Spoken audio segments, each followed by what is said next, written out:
Welcome to the As Told by You podcast. We have got a cool guest today, a friend of mine for a year maybe, right? Didn't we meet 2 years. like 2 years? Yeah. Oh my goodness.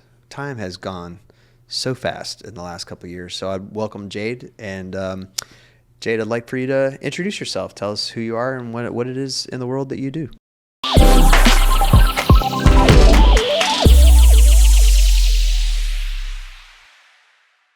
Yeah, my name is Jade Pruett. I'm the founder of HelloSEO. I am a SEO specialist. We provide full stack SEO services to small businesses and startups. What else do you want to know? Well, gosh, let's start with full stack, because that sounds like you've been in the tech startup space. When you say things like full stack, what does that mean? Yeah, so there are a variety of pillars of SEO. There's your backlink acquisition, content, full tech on page, and my agency does all of it for you. So we don't have a specific specialization. We literally will just take it off your hands and get you ranking in Google in all the different ways, and you don't have to worry about it. Cool. What got you into SEO? So I have a degree in English, and I was getting a lot of freelance gigs, especially right out of college. And then suddenly they wanted me to be integrating keywords into these blogs.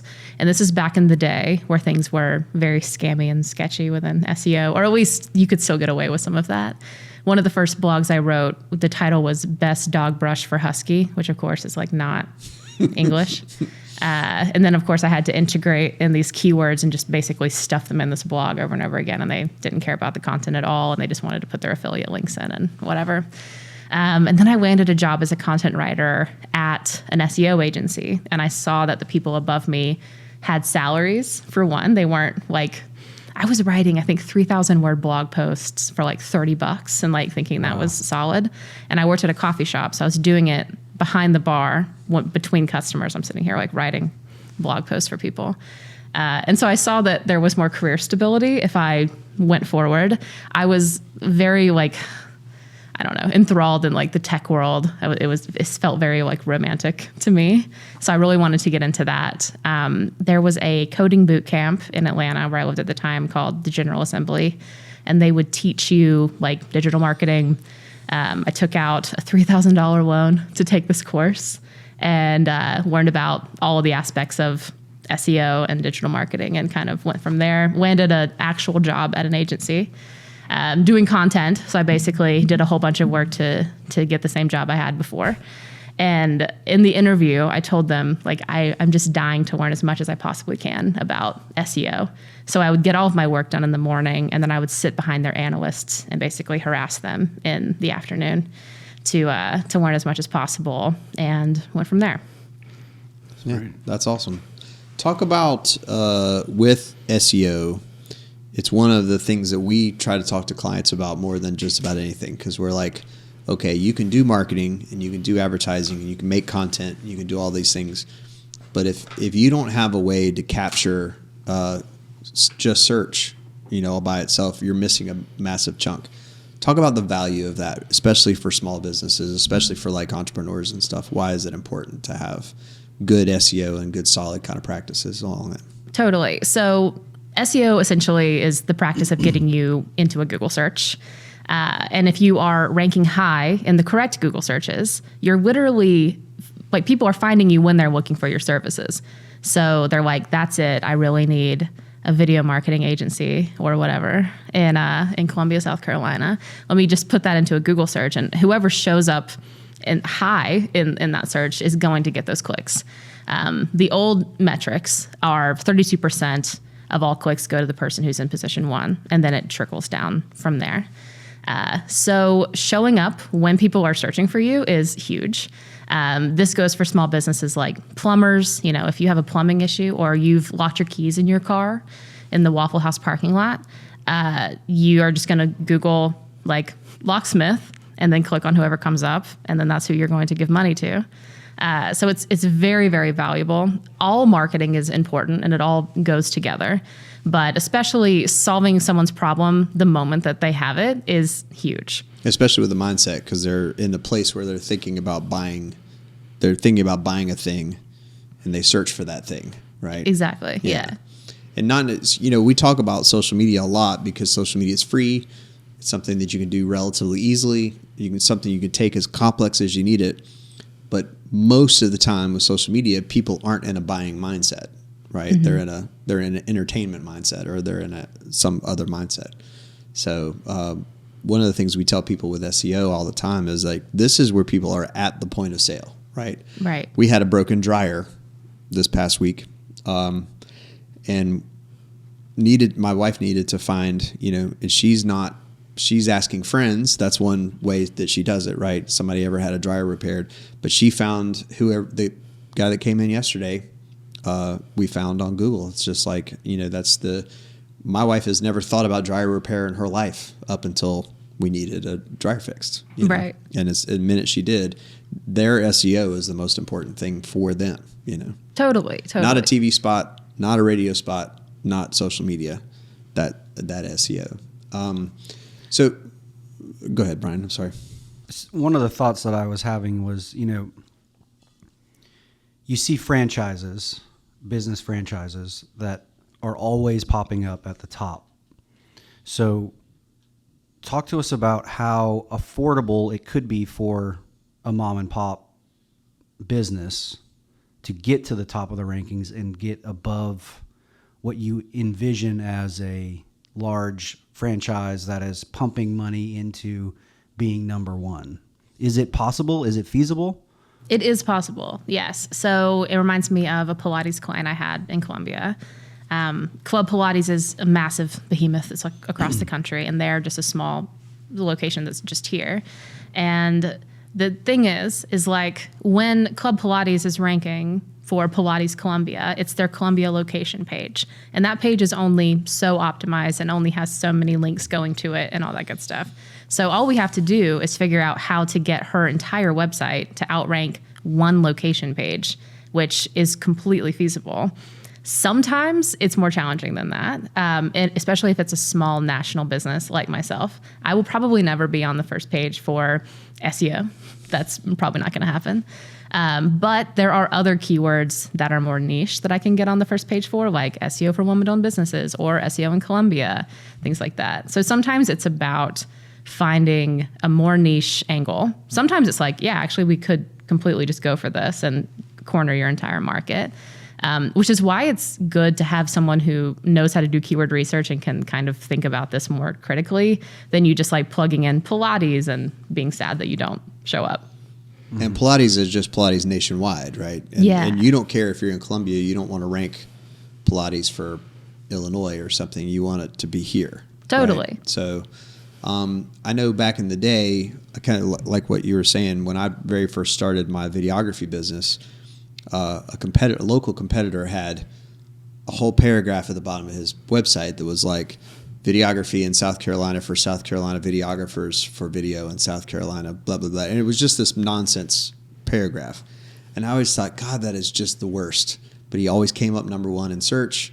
He was just kind of a thorn in my, I was like, oh, I hate that this guy keeps ranking. Mm-hmm. Is there something like that now? Or is there something that people are doing that's like an SEO hack? Kind of gray hat, or whatever they call it. Is that what they call it? I remember there used to be a term, white hat's good and black hat's bad. And there's a weird middle ground. And I think they called it gray hat. But is there something like that is going on now? Yes. So if you name your URL something, like if you purchase the domain for Alaska travel, you're going to show up first, most likely, for all of the searches for Alaska travel. Right. You're going to outrank Viator and TripAdvisor and all these things, right? Which a lot of SEOs complain about. It's a very famous SEO person who lives in Lexington, weirdly. And I read his blog recently, and he was like, why don't we stop complaining about it and just start utilizing this tactic for Corey people? Potter? Yes. So Corey's a good friend of mine. Mm-hmm. So Corey was a photographer when I met him, a wedding photographer. So I knew him through that, and was at SoCo across the desk from him when he was starting all of this. Yeah. And I told him it was crazy. I said, you're absolutely out of your mind. Be a good photographer, go make a bunch of money being a photographer, don't mess with all this stuff. And of course, he was right and I was wrong. But yeah. And Corey has a lot of those like that. And Corey, I've told stories about on this podcast that he set up our SEO in 2015 for Cinema Couture for the wedding videography business, and it ranked until we shut it down last year. It still ranked in the top on the first page. Just from the little bit that Corey did in 2015, it kind of kept going. So it's kind of like investing in Bitcoin. Right. The earlier you can get in, the better earlier. it's gonna That's be. right. The best time to do it was 10 years ago. The second best time to do it is today. Right. Yeah. But I think that kind of stuff is what Corey's point is be the best choice, right? Yeah. And so all of the tricks are good to know, but nothing beats being the best choice. And so I think that's interesting. I've never I get these emails all the time that says buy that domain it's $500. You can get the domain that's ColumbiaMarketingAgency.com or whatever. And it, I've never done it, but I've always seen that and wondered if that would work. Yeah. And it's great for SEO, but it's not amazing for any other part of running a business. Because you do still have to be the best choice, right? You have to be the best choice, but also having a memorable name other than buy this thing online. I mean, it doesn't sound like a credible business to me. Right. Realtors love those type of domains. Yeah. And it's interesting when you think about what people put into marketing and advertising outside of it. It's such a simple. There's such simple things that you can do. Like the first conversation you and I had about this stuff, our H1 tag wasn't set. Right? Yes. At all. Right.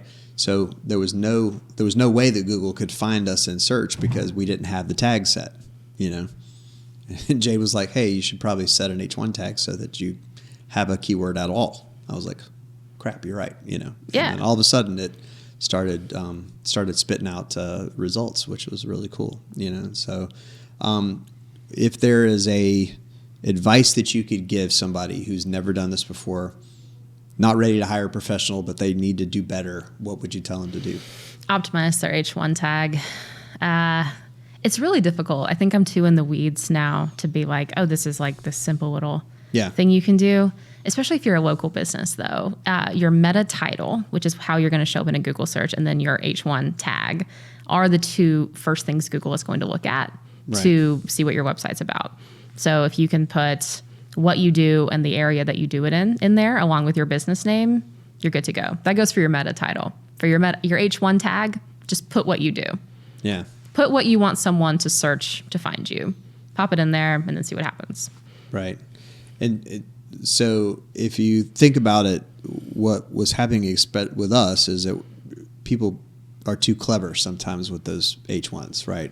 An H1, for anybody who doesn't know, is the first text that comes up on your page, usually the biggest thing, sort of your headline. A lot of people try to be clever with a turn of phrase or something right there that, and the advice is make it simple, just say what you do. Yeah, and that helps the user too, because they land on your website and they know immediately that you do this. Well, and it's kind of to Corey's point, be the best choice, right? So if you're clear with what it is that you do, and we kind of got this from Donna Miller, be clear, not clever, right? And just try to understand that what people are looking for. I think that makes a huge difference. I have heard a lot in the last couple of months about social search. So, kind of how things like TikTok and YouTube and Instagram kind of, but how are those going to play a role in search going forward? Yeah. So Google is actually losing its market share pretty quickly. And that has not happened in a very long time. When TikTok came out with its search platform, which is incredible. I think we talked about that 2 years ago. It actually took searches away from Google for the first time. And now we're seeing that with ChatGPT and all of these other things that are coming out. People are, of course, shopping within Amazon as opposed to just going to a Google search. But SEO exists on all of these platforms as well. So step one is just knowing your user and where they are, and then meeting them where they're at. So if they're searching within Amazon, you need to be showing up high in an Amazon search. And if they're on TikTok, I haven't got to play around too much with TikTok yet because I only work with business owners who are like trying to move people down a funnel. Right. But there's a ton that can be done there. Well, and I figure for products now, I mean, if you sell a product of any kind, TikTok's a great place to be because you can use the marketplace, but then you can also sell your product directly, through that thing, show the product and all that kind of stuff. And I think it's going to be interesting to see how that works. But TikTok search seems like a little bit more black magic than Google does because it's difficult to get that ranking in TikTok search. Like it's not quite as obvious even as Google. Like Google's not obvious because they don't share the algorithm in most cases, but TikTok search seems to be really difficult to rank for. Yeah. Yeah. And I hear what I understand is the right way to do it is to optimize for TikTok search first and then, kind of with your content do that. So what are the kind of top ways that you get people, that like as a professional, you get people kind of in the right direction with SEO? What's kind of your first step when you move into a new company? Yeah. So typically we do a power hour first, which is just an hour where we sit down, you and I have done one, and just kind of see what the quick wins are. But it also kind of gives me a chance to really dig into every part of their SEO and see what we need to work on moving forward. And so there's so many different things. Like obviously finding that perfect keyword is a really good place to start. So it's a keyword that you can rank for quickly, that has good search volume, but low competition typically if you're like a fresh business. Putting that in all the right spaces. But then also we need to check your tech because if you are not ranking in Google to begin with, like if your pages aren't showing up for some reason, then you're dead in the water and nothing is going to matter. We did an audit for someone recently and found out that their homepage was listed in their robots text, which is a series of code on the back end that tells Google which pages to look at and then which pages to avoid. And if your homepage is blacklisted from Google, you're done. Right. So that was definitely step one. And if it's one of those things, if she had just sat down and was like, oh, I'm going to do my own SEO, she could have played around with it for years and years and probably never looked at her robots text because that's one of those like annoying in the weeds things. How does a homepage get blacklisted? I have no idea. Okay. This was a Squarespace site. So something weird happened or her developer just got mad at her. Yeah. Who Well, knows? speaking of Squarespace. That's why you pay your people. Yes. That's right. And you go, nobody can find us, and I can't figure out why. It's because you blacklisted your own page. Oops. Speaking of Squarespace, if you think about Squarespace and Wix and, I don't know, Weebly and WordPress and all the rest, is there a better or worse platform to be on for SEO? Is there something going to help or hurt based on the platform that you're on? Historically, WordPress was always the best because you can manipulate more elements. But in most cases, you don't need to be manipulating those elements. And you're most likely just going to weigh your website down with like 45 annoying plugins and things are going to get weird. I love Squarespace. My website is on Squarespace. Wix is incredible.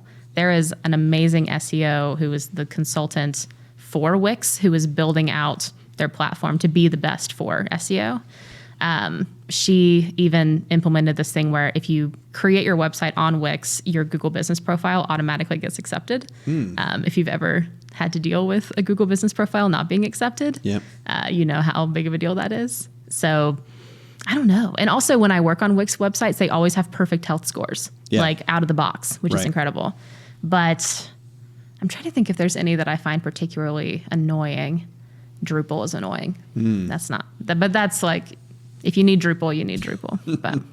Well, and we're redesigning our site in Squarespace right now. We just haven't, college kids have no shoes. We just haven't gotten back to it. We started it the first of the summer and just like got buried over the summer, and we just haven't had a chance to get back to it. But I love the versus WordPress, which I feel like, when Corey and I were working on my other site, WordPress was like the thing. And I moved from a Wix site to a WordPress site to get better SEO. because in 2015 Wix wasn't as good, and I think they changed a lot.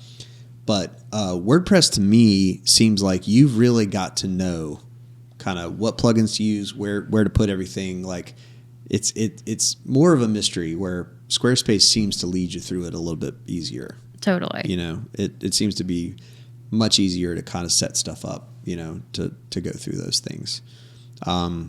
So that's cool. That's good to know. I think it's interesting. The landscape we've got right now for website building is so wide. Yeah. You know, that there's so many cool options for people, and Squarespace and Wix are both still pretty affordable, right? I mean, I think so. It's not outrageous to have those. So I think those are good options for people. So one of the things that I remember, and I don't know if you still do this, I guess it's been 2 years. Holy moly! But you used to talk a lot about pop culture search and like where things kind of ended up in search. Is there something interesting happening in pop culture right now that is related to search? I remember you ranked Taylor Swift's ex-boyfriend's search. Their domain ratings. Yeah. You need to know. Yeah. Yeah. I keep waiting on it to end with Travis Kelce so I can add him to the list, but he might be forever. This might be the one. Might be endgame. You know, you just never know. Never know. What's going on in search? What was the last one that I did? I know that there's a ton around the election where there are particular SEO specialists who have predicted every election correctly based on what people are searching. I have not fallen down that rabbit hole and would also not use that in my own marketing. Oh man, Taylor Swift did mention Charlie Puth in one of her songs when a recent album came out, and he like skyrocketed, which was crazy to see. And now he has his own show on Roku or something. Right. My wife is obsessed with the Royals, and so anytime news comes out about the Royals, Prince Catherine apparently disappeared earlier this year. Nobody could find her, and so she was obsessed over what happened with Catherine and where she was. And like there was this video that came out, and everybody's like, "No, it's fake. It's not really her," and all that kind of stuff. And I'm always fascinated with how those things get into the hands of the people that want them. I guarantee you she's finding it all on TikTok. So it's like, you know, she doesn't really do, but like I was saying with the dryer repair, I mean, that's where she uses Google, you know, versus TikTok. But everything else, I mean, we took a vacation earlier this year because she found something on TikTok she wanted to go see. I mean, that's how we're communicating with the world right now. Is through TikTok. So, talk about the landscape of that stuff moving forward. Like, where do you see SEO going with? Certainly, the large language models of AI are going to affect that. Do you see that happening? That people are using that stuff more than Google? I haven't used ChatGPT for search. That I can think. Have you used ChatGPT for search? A little bit, but I'm also using when I started using it, I was using the free version, which I heard was like 3 years behind. Right. So when you're doing a search and you want up-to-date information and they're giving you 3-year-old information, it doesn't really work very well. Right. Where do you see that headed? So I have started using it like I was in a power hour and I didn't know how to add a certain element into the code on a WordPress site. And so if you just ask ChatGPT, it will like give you step-by-step directions. So would a Google search. Right. But you would have to like click around more and like, this is like, I need this instantly. The problem is it's only correct like half the time. So it's like, okay, let's try this. And then when this doesn't work, we'll do something else.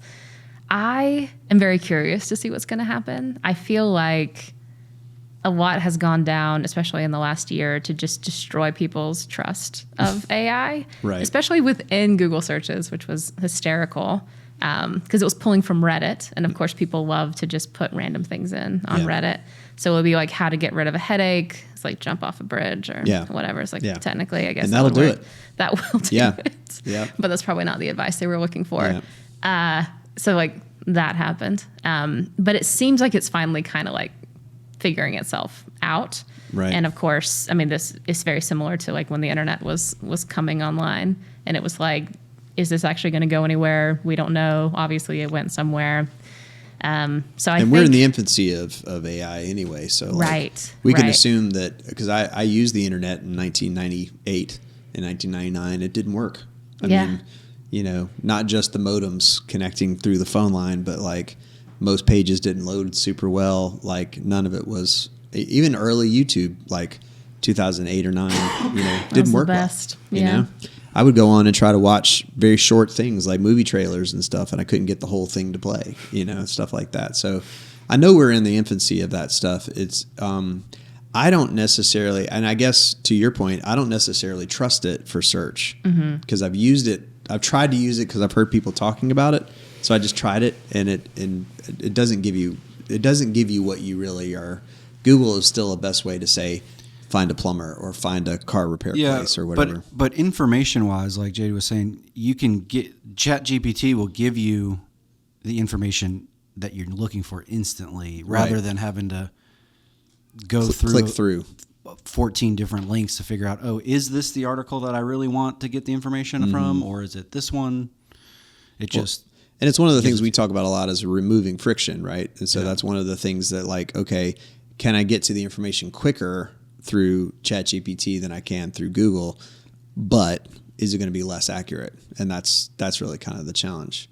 Totally. And if you're like making a recipe, it would be nice to know that it's going to turn out okay. Yeah. And isn't just like something that sounds really confident. Right. And you got to get it from a good source, right? Because if you get it from the wrong source, they may not know what they're talking about. Exactly. Right? And that kind of is the vibe of ChatGPT right now. It's like, where did you even... Like, did you just come up with this? There's no verification, right? There's no annotated like where this came from. It just gives you information. Yeah. So I know that the Google algorithm is a mystery, right? Nobody knows exactly what it is, and I know that it changes a lot, right? And so a couple years ago, I don't know how long ago this was. I guess my time is not working well. I don't have any idea what year it is. At some point, speed of the page was a very important element. And, you know, we always loaded a video with our website. So, like, we had a hard time with search because we're loading a video and it takes, 4 or 5 seconds for the video to load. And it, how do those algorithm changes affect what you're able to do? Like, as those things change, are you on like an alert? It changed again, or is it? Talk about how that works. Yeah, I'm in an incredible Slack community with every other woman who does SEO. There's about 10,000 of us, and we're on top of this stuff. There's also a few publications that'll just kind of like tell you what we know. But Google will also tell us things. Although we did learn earlier this year with the data leak that sometimes they're not telling us the truth. But did we expect them to be always telling us the truth? I'm not quite sure. But I guess with page speed in particular, sometimes it'll be like, this is the big thing right now. And then it'll kind of fall off. So page speed is not incredibly important anymore, except if someone's sitting there waiting for your website to load for 10 seconds, they're going to leave and go somewhere else. And Google's going to see like, oh, they have an incredibly high bounce rate. Right. We're going to knock them down. So it matters, but it's not like the seconds matter like it used to be. Yeah, that's cool. So you kind of are able to follow this like a sports team, kind of like, you're like, how are we doing this week? Yes. Right? Yeah. And I was just telling someone earlier this morning, it's like, you have to love it to be that invested. Yeah. Like, you have to, this has to be your whole thing, your whole hobby. Did you like puzzles growing up? I like puzzles now. Yeah. Yeah. Figuring stuff out. I was a very like little mechanical child. I had the little connects to build the things. I mean, it's very puzzle-like mindset. Yeah. Yeah. I have friends that'll do Legos, like as a, like the adult Lego sets. The adult, like but was telling us at a cookout last week that he was about to buy the the Lego Death Star. That's apparently like $1,200. It's like 4,000 pieces or so. Yeah. I mean, it's insane, right? And I go, that sounds like a nightmare to me. Like, I'm a huge Star Wars fan, but putting together that many little Lego pieces to form a Death Star, I would knock the thing over before I got started. And so I think it's really interesting how your brain is either wired that way, or like my chaotic brain, I'm just like, there's no way I can sit and focus on it long enough to put it together.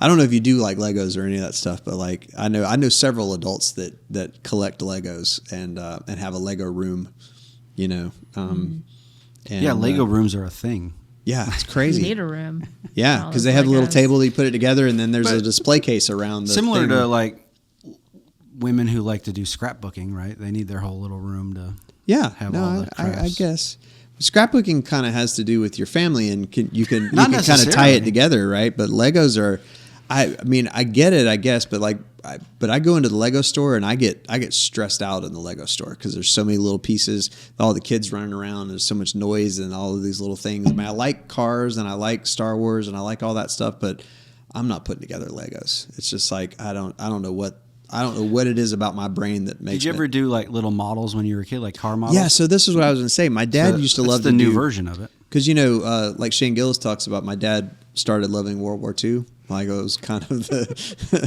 that obligatory dad thing, right? So we started putting together little, you know, Mustangs and bombers and stuff like that.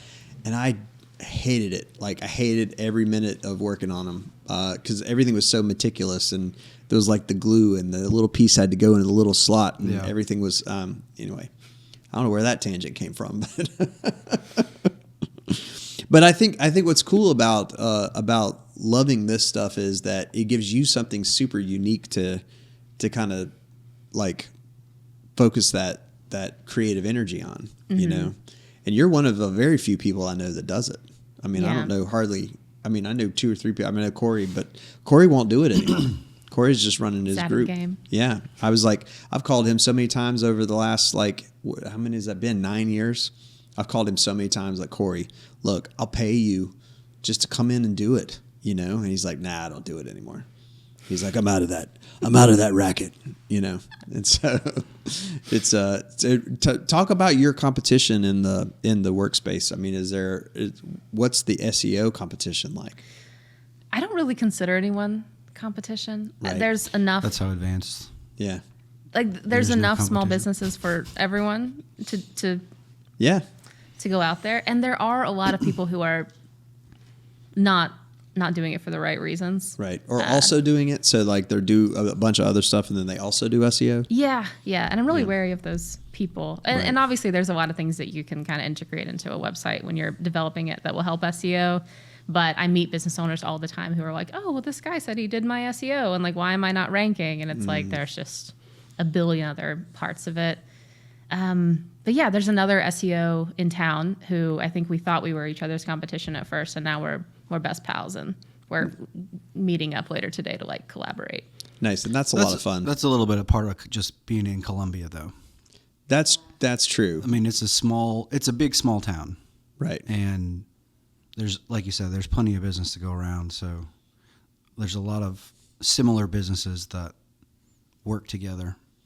Well, and I know like in the video production space, you know, we all have a healthy competition. In other words, you know, we go for the same projects here and there, but are also good friends. And like, you know, I let a friend of mine borrow a lens of mine yesterday. Yeah. And, you know, I mean, this happens all the time where we, you know, trade up stuff and we have lunch and talk shop and all that kind of stuff. And it's a healthy competition. In other words, we know each other are doing good work. And as long as they're doing good work, we can be friends, you know. As soon as they start doing bad work. As soon as they're half doing it or they're phoning it in, you're like, I don't want to be associated with somebody that's phoning it in. But like, if they're doing good stuff, I feel like there's enough room for people really wanting to do good work.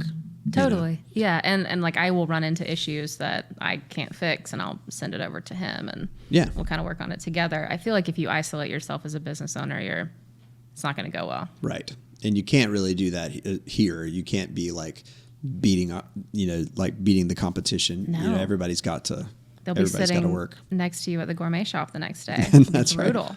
Yeah. And you don't want that. You don't want to have that uncomfortable, like, oh God, we can't go here. He's here. Right. Yeah. That's not good. Talk about being a sort of capable. I'm assuming you're capable of being a national business, right? Mm-hmm. You can work anywhere you could go to Thailand for a month and still do what you're doing. Yeah. Right. Talk about doing that from Colombia. Why here? Why do it here? And what is it that makes this a good place for you to do business? So I started off in Atlanta, and then I got a remote job during the pandemic at a tech company in California. And that made moving to Colombia an incredible choice because I had a California salary living in Colombia. That was great. But we moved here to be close to my husband's family. Okay. To start our own family and like have grandparents and aunts and uncles and everyone around. And I thought I was kind of selling out a little bit and like that this wasn't going to be a good place to be. It is amazing how little I knew about Colombia and had committed to living here. Like we had purchased a home and I was literally like driving in the U-Haul through like the Vista being like, oh, it's actually okay here. Like it's actually a city. Yeah. You yeah. go, okay. I had only been here in the dead of winter for Christmas with Okay. my family and I would mostly just be at my in-laws' house. So I had no idea what was going on. But it's an incredible place to own a small business. It's affordable for one thing, which is fantastic. The resources are everywhere. Everyone knows each other, which is a good thing if you're nice. Yeah, it's been great. And I got plugged in at FemX, which is a woman-owned co-working space here. And they basically just handed me everything I needed to quit And that's my job where you were start when my we business. met. It Yeah. was at FemX, yeah. Yeah, that's cool. So then you moved from FemX to the Boyd Center. Is that where you're still located? Or talk about that a little bit. So I kind of hang out at the Boyd Center sometimes. I actually just rented an office yesterday at Expansive. Oh, okay, cool. And it's a bit of my own angst. I was like, I feel like I'm surrounded by businesses that can't afford my services. And it kind of started this idea in my head of like, there aren't good clients for me in Colombia. Mm-hmm. And then I realized like I need to kind of get out of the like startup, like we just started this business 45 minutes ago phase and kind of migrate somewhere else. But I love being a part of the Boyd Center. I'm a mentor there. So I work with their founders to kind of get them set up originally or like get their foundation in a good spot. And just kind of lend a hand wherever I can. And they also give me office space sometimes, which is cool. Nice. So have you met Johnny Hawley at the Expansive? So I need to introduce you to Johnny Hawley if you haven't met him. So he does websites. So he's at Expansive. Okay. And so he'd be a good person for you to know. Totally. You know. So yeah. And I'll say Johnny's one of those guys that every time I talk to somebody, and almost every time I talk to somebody, they say, well, Johnny Hawley said I should do this, or Johnny Hawley gave me this suggestion, or or I have people call us where Johnny said I should call you, and it's like one of those things. So he's a connector, so he'd be a good guy for you to know. Was he a part of the like the American marketing whatever here? Yes. Okay. Yep. He was on an AMA. He's also a photographer. He's also a phenomenal photographer. Okay. So we actually have been connected. I just haven't met him in person. And we've hired him several times to make websites for our clients and do some photography for us. And so it's been a good relationship to have. And he's connected us with several people that have become clients. And so, but he's at Expansive. So, nice. And then Kevin Schumacher is at Expansive. You know Kevin? I do. Yeah. Yeah. Where is Expansive? It is right across from Cantina. Yeah. Right on Main Street. In the Optus building. Yeah. And is it one floor? Or is It's a few floors. Yeah, it's a lot of space. But they're doing similar to what SoCo's doing. They're just doing it at Expansive. And I will say SoCo was a key to me being able to have a real business. Like, getting out of my house, staying married, because my wife would probably not have tolerated me working from home for a whole lot longer, And so getting my business out of my house was a big thing for us. Yeah. My office caught on fire at FEM last summer, and Greg took me in at SoCo. Wow. Which was incredible. I really appreciated that. Man, that's crazy. Yeah. How'd your office catch on fire? Candles. There was an electrical fire in the wall. FEM is obviously a really old business. Right. I got a text from the office manager being like, hey, no worries or anything, but your office is on fire. Oh my God. And there was like smoke billowing out the window. That was a fun day. That's so fun. So fun. Last summer I came in on a Saturday. We were going to do a shoot, and we have a closet in the back of our office over here. We used to keep our network attached storage drives, which is basically our two big hard drives that hold all of our data. We kept it in this closet next to the router and everything else. And I walk in, and there is water pouring from the ceiling. Oh my God. About 3.5 feet from the server, right? Hadn't gotten there, right? Wow. Not touching the server, but it's there. And there's 1.5 inches of water on the floor, and I'm going, uh-oh. And I got to go to a shoot. So I'm coming here to grab equipment so I can head to a shoot, and I'm supposed to be there in 40 minutes. And I'm going, oh boy. Like, so which of these things do I choose, right? Okay, this is weird. Oh my gosh. The guy that I just mentioned on the podcast is calling me. And talk to you right now, Johnny. I'll call you after the podcast. Crazy. So I walked into the closet, and there's water all over the floor. And so obviously what I did was I said, okay, I'm just going to very calmly shut down our hard drives, disconnect them, move them to a different room, keep them dry. I put a bucket under the water and left to go to the shoot. Oh my God. And I did the shoot for like 3 hours and then came back and called Brian. I was like, okay, there's water pouring from our ceiling. Can you make a suggestion? Because I have no idea what to do. This was not on my bingo card. So, and we moved our hard drives up to the front of the building. It's like, want to have them in a dry spot, that's not going to rain. But that's part of the challenge of having an office, is your office could catch on fire. Yeah. Or flood. So don't want it, or flood. Yeah. So you want to make sure not to keep stuff there. So, well, Jade, it's so good to have you here. We always end up our podcast with 5 questions. Okay. And so I'm going to try to do them. Okay. Go for it. It's my guest, right? So what's your favorite sitcom of all time? Of all time, I don't know. My first thought was Gilmore Girls, and that's not a sitcom. Well, television show. It's comedy-ish. Yeah. Yeah. I mean, it's funny. I'm going to go with that. points, Boy Meets World was really big for me growing up. That's cool. Slightly more sitcom-y. Yeah, maybe. that's a good one. There's so few of them that happen now, so it's like hard to have a sitcom on your current list because there's just no real sitcoms being made other than, I guess, Schitt's Creek was a great one. Yes. There's a couple of good ones that have been made recently, but What's yours?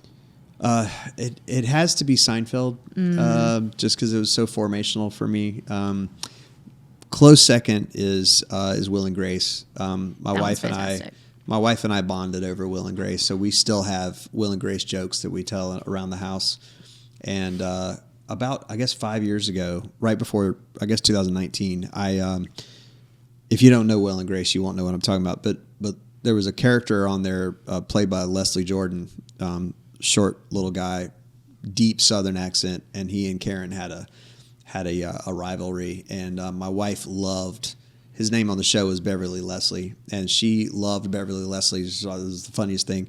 So he was on Cameo, and I got him to give her a happy Merry Christmas thing on Cameo, and she just thought that was the greatest thing.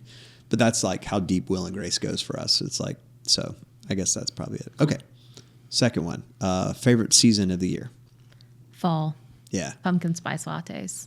Nice. Are very important. The most common answer we get is fall. Yeah. So it's the best one, especially in Columbia. Yeah. It's great, right? It's 58 degrees when we walked in this morning. That's like the perfect. Yeah. Nice and chilly outside. Perfect temperature. 58 degrees. Absolutely. I could go for a little warmer. I had to put pants on today. Yeah. Brian wears shorts a lot. And so when we do the podcast in the summer, he's always in shorts. And there are times in the fall where he's dressed for summer and I'm dressed for winter. And so because it's Columbia. And I know. It's 80 degrees. Also, Brent's from Wisconsin. So like this isn't real winter. Oh, yes. So. That's brutal. Okay. Favorite dessert? That's really hard. I'm going to go with crumble cookies. Oh, yeah. Oh, my God. I got really into those this year. Okay. Awesome. My daughter loves the crumble cookies. I've not. They're too big for me. They're like massive. They're like a cake. They are. It's like a cake that's made out of cookie. It's an incredible business model. Yeah. You should go read some crumble cookie case studies out there. Those things just rake in cash. I bet they do. I bet they're inexpensive to make. They are. Yeah. I have a friend that like every week we're like, so when are we going to open up a crumble cookies on the USC campus? Honestly, just make giant cookies and sell them for $12 a piece or whatever, and you're in good shape. Have you ever gone to Crumble to get cookies for the? It's insane. What they charge for them. We in the canteen at the baseball canteen. Oh yeah, they would get a whole order of them, like 30 of them. Oh my God. And they'd fly off the shelves, $5 a piece. Yeah. So good. Crazy. All right. That's 3. Favorite fictional character. Oh my God. I don't know. Leslie Knope came to mind. Nice. And maybe that's a sitcom. Maybe yes, that's my Parks and favorite Rec is sitcom. definitely a sitcom. Yeah, she's incredible. I love Leslie Knope. However, my favorite character from Parks and Rec is not Leslie. Oh God, the name escaped me all of a sudden. It's the guy who obviously you think is my favorite character.